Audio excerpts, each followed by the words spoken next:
apology letters. I think that works. The only thing we have to be careful is that we design some sort of rubric around it. Because apology has a real meaning. You should feel a certain way. So kids should be able to acknowledge in their letter how they feel by giving the apology and how they would like you to feel if you would accept this apology. I think those are two really important feelings. And I know people say, oh, that sounds like you're, shaming them or making them feel bad. Well, you should feel bad if you're giving an apology.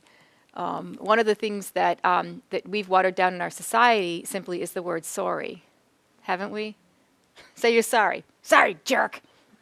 It's like as long as you say you're sorry, it seems to wipe out all sins. And really that's not okay. There should be some real feelings behind it. And I want you all now to think about every time you say you're sorry. So if you kick somebody under the table, do you really need to apologize? No. If you bump into somebody coming out of an elevator, do you need to apologize? No. You need to say, excuse me, pardon me.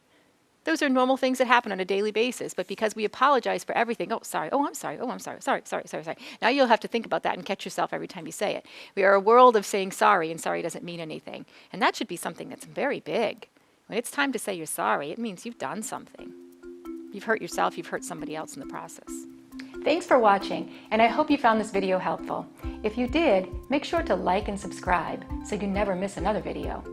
I speak and consult on school behavior, and I love to help districts solve some of these problems. See you next time.